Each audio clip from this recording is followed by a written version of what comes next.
What is going on, guys? CEO of One back at it again out here, helping you guys master your washing business, learning to grow more business, get more customers, find more services you can offer. This video, we're going to talk a little bit about all of those three things, four things, whatever. One of the first most important things we talk about here is you have to be able to find customers. I recommend you post on Nextdoor, which is a free place like Facebook for people that are older that want to save money that are in your neighborhood.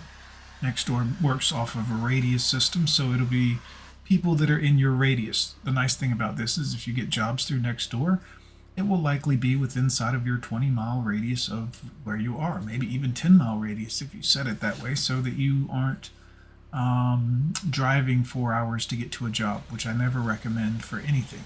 Set your radius small, stay in a certain area, try to stay in an area where they have some money. You don't want to be washing $100,000 houses where the customer is having questions or problems paying you $300 to wash the house. That's not gonna work well for you. So keep that in mind, guys.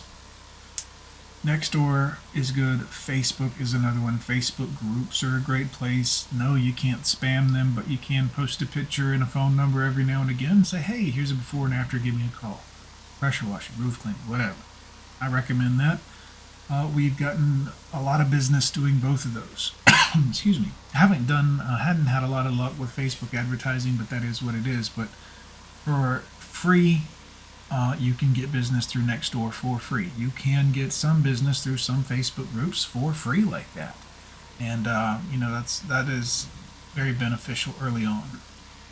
Another great idea for rounding up some customers, for a decent price. Now this one does involve some investment. That is bandit signs. UZ Marketing, I believe, is who we use. It is like 100 signs with stakes, ends up being like $400 and something dollars shipped to you. Those signs, believe it or not, do help very much to drum up business. Go put out 6 or 8, 6 or 10, or go put out 40 of them on a weekend. Early Saturday morning would be great.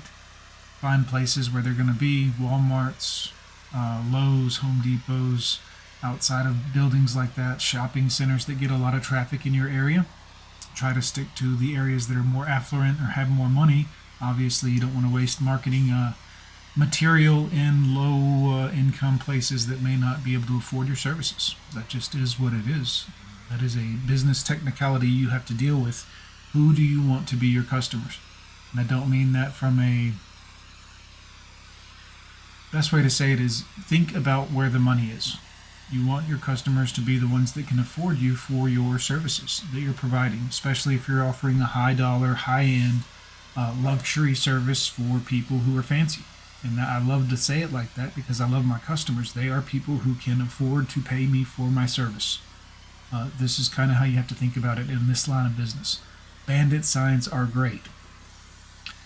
We've put out bandit signs before and gotten such a huge return on them that it's amazing. We've put out some one weekend and didn't get any phone calls, and then 2 weeks later got a phone call from somebody that saw our bandit sign 2 weeks ago. Took a picture. And that led to like a $4,000 job.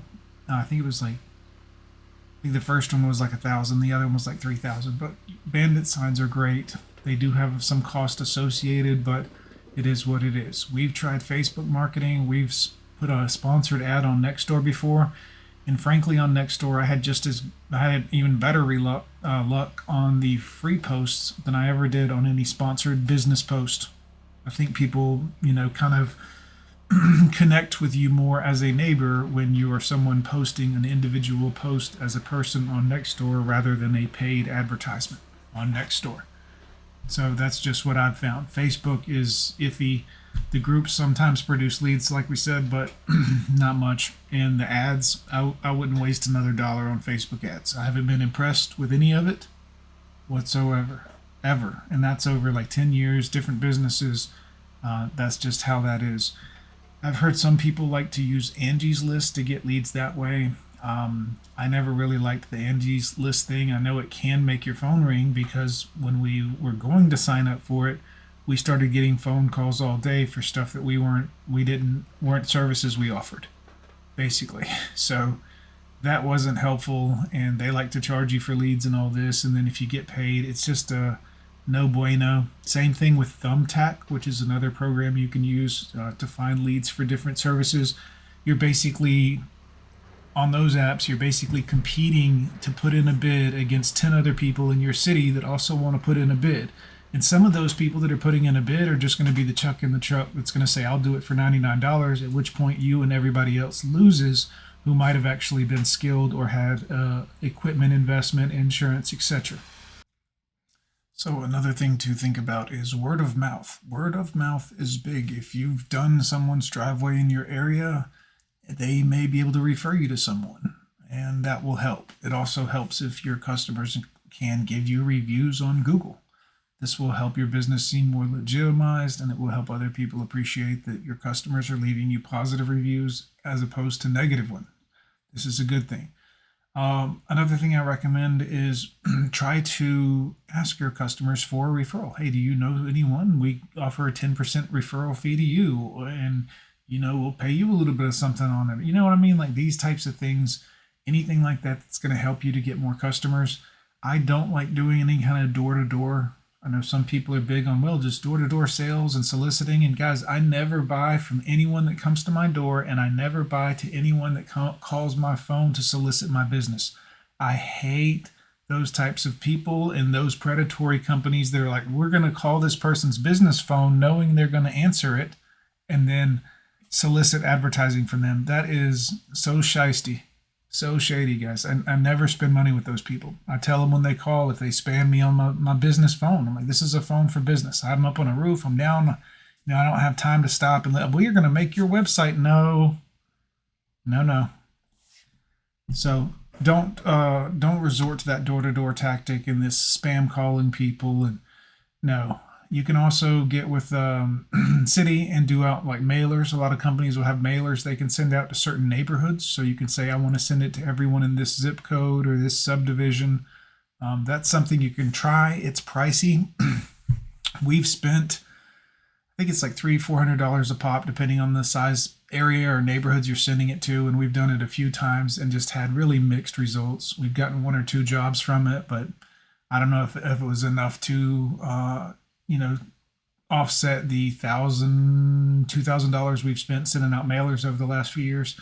So that's kind of hit and miss. But like I said, man, the advertise a little bit here and there. Next door, I would say any other apps that get you close to the neighborhood, drop a link in there. Facebook groups, before and after picture. Everybody loves a before and after picture, guys. So that's always a good thing to just kind of throw in there and say, hey, this is how we did on this surface. You can clearly see that the bricks look better, blah, blah, blah, blah, blah. Maybe talk about your procedure a little bit. Marketing will certainly matter. If you are on social media with your business, do not say anything political or religious. Nope. I know, I feel the same way you do, but you want to not alienate your demographic of customers. You want your customers to be anyone who can afford your services. Let me know what you think in the comments. I'm CEO of one. We'll see you next time.